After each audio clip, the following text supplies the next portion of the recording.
Hello students, today we'll discuss about Kruskal algorithm to find minimal spanning tree for a given weighted graph. Okay? तो weighted graph क्या होता है? आपको अगर कोई भी ग्राफ दिया हुआ हो और उस ग्राफ की एजेस के साथ, लाइक ये आपको ग्राफ दिया हुआ है, आप देख रहे हैं इसके एजेस के साथ एक नंबर असाइन कर दिया गया है, ठीक है। जैसे ए बी के साथ 5 है, बी जी के साथ 8 है, ओके। तो इस तरह से उस ग्राफ में एक नंबर असाइन कर दिया है हर एज के साथ, तो इसको हम कहते हैं weighted graph, okay.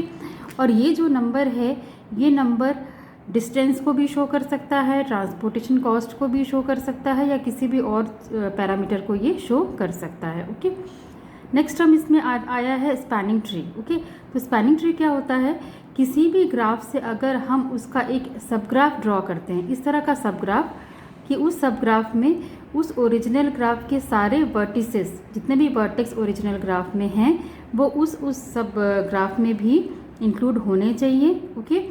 And second, वो ग्राफ एक ट्री होना चाहिए। जो सब ग्राफ हम ड्रॉ कर रहे हैं वो सब ग्राफ एक ट्री होना चाहिए। दैट मीन्स उसमें कोई भी क्लोज्ड सर्किट नहीं होना चाहिए, वो असाइक्लिक होना चाहिए, ओके। और किन्हीं भी दो वर्टेक्स के बीच में सिर्फ एक और एक ही एज होनी चाहिए। एंड अगर आपका जो ओरिजिनल ग्राफ है उसमें n वर्टेक्स हैं, तो जो आप ट्री ड्रॉ करेंगे स्पैनिंग ट्री, उसमें नंबर ऑफ एजेस n-1 होनी चाहिए, ओके। तो मिनिमल स्पैनिंग ट्री क्या होगा कि किसी भी ग्राफ से हम इस तरह का स्पैनिंग ट्री ड्रॉ करें कि उसका जो टोटल वेट है वो सबसे कम हो, मिनिमम हो, तो वो कहलाता है मिनिमल स्पैनिंग ट्री, ओके।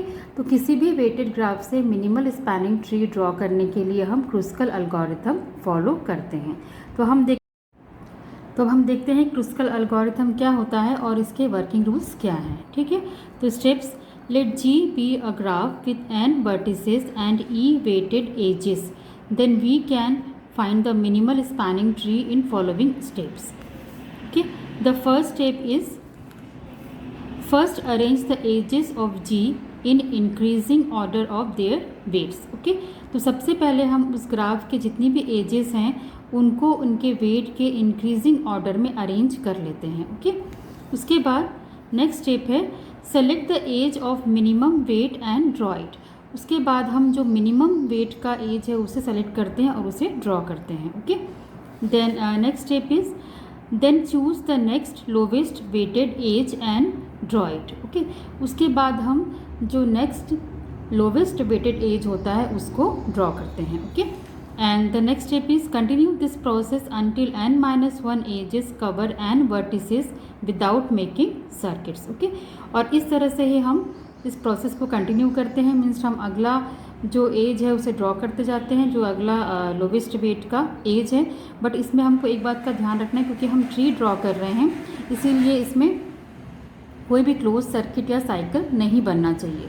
तो किसी भी एज को ड्रॉ करने पर अगर कोई क्लोज सर्किट बन रहा है तो उस एज को हम ड्रॉ नहीं करेंगे, उसे हम स्किप कर देंगे और हम आगे बढ़ जाएंगे, ओके। और ऐसा कब तक करना? ऐसा हमको तब तक करना है जब तक कि उस ओरिजिनल ग्राफ के जितने भी वर्टेक्स हैं वो सारे वर्टेक्स उस ट्री में इंक्लूड नहीं हो जाते, ठीक है। तो ये इसका वर्किंग रूल है। अब हम इसका एक एग्जाम्पल भी देख लेते हैं। Now see an example. Use Kruskal's algorithm to find a minimal spanning tree for connected weighted graph shown in following figure, where the weight of each edge is given in terms of kilometers. और ये हमारा graph है A to B, A B C D E F, then this H and G, okay. और इससे हर as के साथ एक number assign है जो कि उसका वेट है। तो हम क्या करेंगे, सबसे पहले इस ग्राफ के जो एजेस हैं उनको उनके वेट के इंक्रीजिंग ऑर्डर में हम अरेंज कर लेंगे, ओके। तो पहले हम वेट लिख लेते हैं। मैं हमेशा वेट पहले लिखती हूँ कि मुझे थोड़ा सा इजी लगता है वेट पहले लिखना, और उसके बाद मैं एज लिखती हूँ। तो आप देखेंगे जो सबसे मिनिमम वेट है वो है 4 यहाँ पे। तो 4 जो कि हमको मिल रहा है AC के लिए, ओके। अगेन जो दूसरा मिनिमम वेट है ये भी 4 ही है, ये यहाँ पे मिल रहा है हमको। तो 4 हम दोबारा लिख लेते हैं, और ये हमको मिल रहा है EG के लिए। अगेन जो मिनिमम वेट है वो भी 4 है, जो कि हमको मिल रहा है GH के लिए, ओके। इसके बाद जो नेक्स्ट मिनिमम वेट है वो 5 है, वो यहाँ पे हमको मिल रहा है ए बी के लिए। ओके, अगेन जो दूसरा मिनिमम वेट है वो भी 5 है, जो हमको मिल रहा है बी सी के लिए। ओके, अब इसके बाद भी मिनिमम वेट जो है वो 5 ही है, जो हमको मिल रहा है ई एफ के लिए। उसके बाद नेक्स्ट मिनिमम वेट 6 है, जो कि हमको मिल रहा है डी ई के लिए। Okay, and again the next minimum weight is 6, जो हमको मिल रहा है डी एफ के लिए। उसके बाद नेक्स्ट वेट है 7, जो हमको मिल रहा है सी डी के लिए। उसके बाद भी नेक्स्ट वेट 7 ही है, जो हमको मिल रहा है सी ई के लिए। फिर जो नेक्स्ट वेट हमको मिल रहा है वो है 8, जो हमको मिल रहा है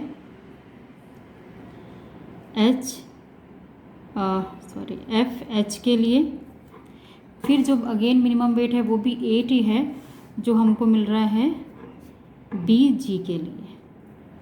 ओके, तो इस तरह से हमने सारी उनकी एजेस को उनके वेट के इंक्रीजिंग ऑर्डर में अरेंज कर लिया है।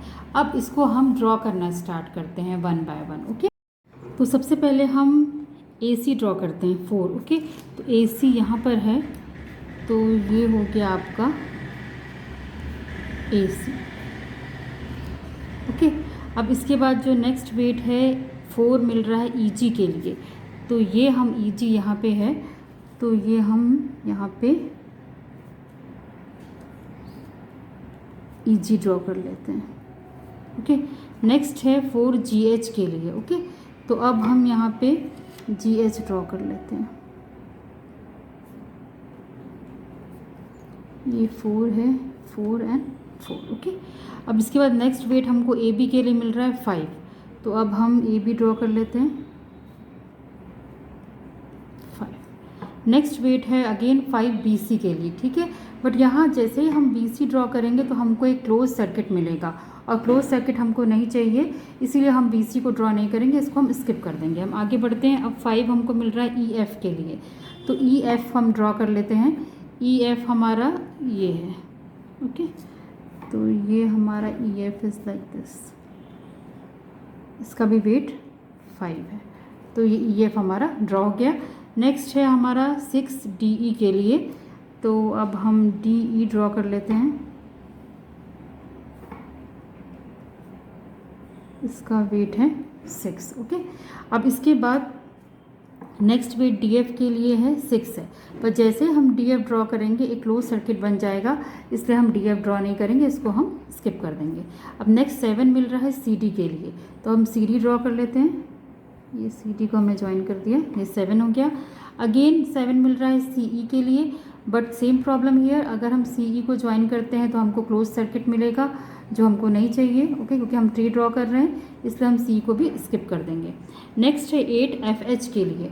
अब सेम यहाँ पे है एफ एच को अगर हम ज्वाइन करते हैं तो यहाँ हमको क्लोज सर्किट मिलेगा, तो वो भी हम ड्रॉ नहीं करेंगे। Okay, and again next B G के लिए है 8, तो बी जी भी हम ड्रॉ करते हैं तो एक क्लोज सर्किट बन जा रहा है, तो हम बी जी को भी ड्रॉ नहीं करेंगे। ओके, अब हम चेक कर लेते हैं कि सारे जो वर्टेक्स हमारे ओरिजिनल ग्राफ के हैं वो हमको इस ग्राफ में मिल गए हैं या नहीं। ओके, तो देखिए हम इस ग्राफ को देखते हैं।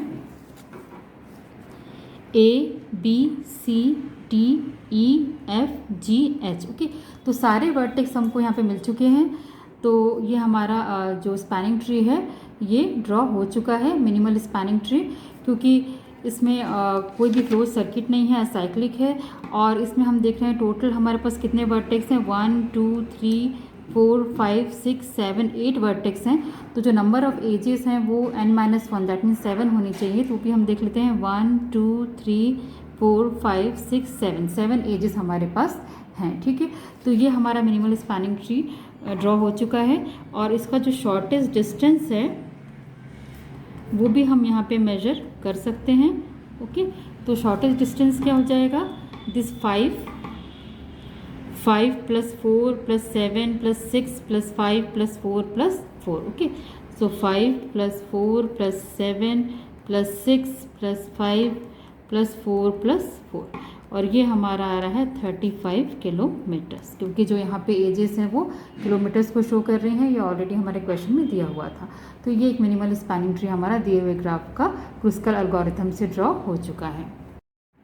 अब ये ज़रूरी नहीं होता है कि किसी भी दिए हुए ग्राफ के लिए एक ही मिनिमल स्पैनिंग ट्री पॉसिबल हो, कभी कभी एक से ज़्यादा मिनिमल स्पैनिंग ट्री भी पॉसिबल होते हैं। जैसे कि इसी एग्जांपल में अगर हम देखते हैं, ये हमारा वेट है, ओके, ये ग्राफ है। अब यहाँ पे अगर हम इस ए बी की जगह, हमने अभी ए बी को चूज़ किया था, इस ए बी की जगह अगर हम बी सी को चूज़ करें, ओके, तो भी वेट में कोई फ़र्क नहीं पड़ेगा, क्योंकि दोनों का ही वेट 5 है। सिमिलरली हमने अभी सी डी को चूज़ किया था, अगर हम सी डी को चूज़ ना करें और सी डी की जगह हम सी ई को ड्रॉ करें, सी को चूज़ करें, ओके, दोनों का वेट 7 है, तो हम सी भी ले सकते हैं। तो उस केस में जो हमारा जो मिनिमल स्पैनिंग ट्री होगा वो कुछ इस तरह का ड्रॉ होगा, ठीक है, इस तरह का ड्रॉ होगा, ओके।